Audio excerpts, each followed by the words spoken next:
Այո, նախորդ դատական նիստին արդեն սկսվել էր հանրային մեղադրողի բողոքի ներկայացումը եւ այսօր շարունակվեց հանրային մեղադրողը դատախազը ներկայացրեց դատախազության բողոքը, ավարտեց, որից հետո ընկնդրեցինք արդեն դատախազի բողոքի վերաբերյալ պաշտպանական կողմի բացատրությունները, ինչպես նաեւ մյուս մեղադրյալների պաշտպանները ներկայացրեցին իրենց դիրքորոշումները եւ ըստ էության որպես այդպեսին դատական նիստը որոշվեց հետաձգել, որպեսզի հաջորդ դատական նիստին արդեն անդրադառնանք մեր կողմից ներկայացված միջնորդություն կա այդ միջնորդությանը եւ եզրափակիչ ելույթներին։ Եվ թերևս կարծում եմ հաջորդ դատական նիստը կարող է լինել վերջինը։ Եվ խոսվում էր երկու եղբայրների մտերմության մասին, ինչ հանգամանք է դա, ինչու դատախազը հանրահավաքի դա մեջ բերում։ Շատ լավ։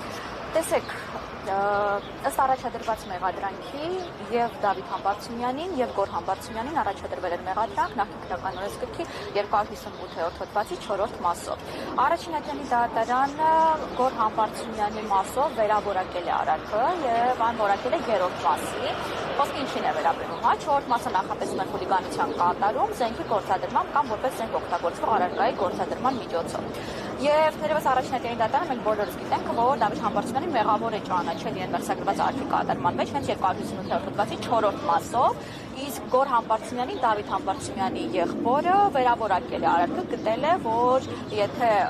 Դավիթ Համբարձումյանի մոտ, ըստ առաջին ատյանի դատարանի, եղել է զենք, ապա չկա որևէ փաստ, որևէ ապացույց, որ Գոռ Համբարձումյանը տեղյակ է եղել այդ մասին եւ հետեւաբար խուլիգանության կատարումը 3-րդ մասով է որակել Գոռ Համբարձումյանի կողմից։ Եվ տեսեք, այո, իսկապես զավեշտալի փաստարկ է, ինչպես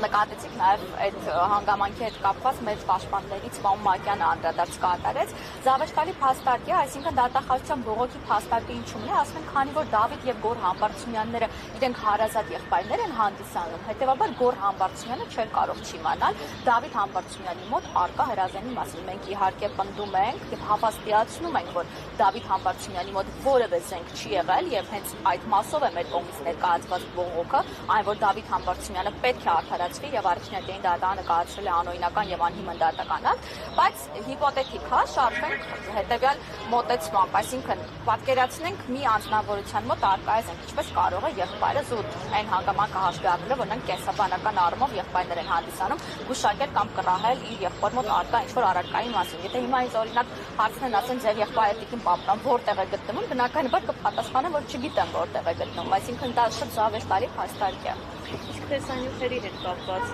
տեսանյութերը դատարանը քննելու է, ցուցադրվելու է, ինչ տեսեք, հենց այդ միջնորդության մասին դատարանը նկատեց, նշեց, որ կա միջնորդություն պաշտպանական կողմից ներկայացված, որի քննությունը հետաձգվել է, հաջորդ դատական նիստին քննարկվելու է մեր այդ միջնորդությունը տեսանյութը վերաքննիչ քրեական դատարանում հետազոտելու վերաբերյալ։ Իսկ տեսանյութը կարծում եմ դուք եւս տեսած կլինեք եւ մեր հասարակության լայն շերտերը տեսած կլինեն, որովհետեւ մենք եւս շատ ենք տարածել, այնտեղ հստակ երևում է, որ Դավիթ Համբարձումյանի մոտ զենք չկա եւ Դավիթ Համբարձումյանը ոչինչ չի կատարում, մի անկյունում այսպես ասած բուժողների նկատմամբ բռնություն է գործադրվում եւ դրա հետ որևէ կապ չունի Դավիթ Համբարձումյանը, ինչպես նաեւ Գոռ Համբարձումյանը։ Եվ հաստատեն հարցակնված վկան սկզբում ցուցմունք է տվել, որ ճանաչել է, եթե արդեն դատարանում հրաժարվել է, որ ճանաչում է։ Չէ, ցուցմունք չի տվել, որ ճանաչում է։ Տեսեք,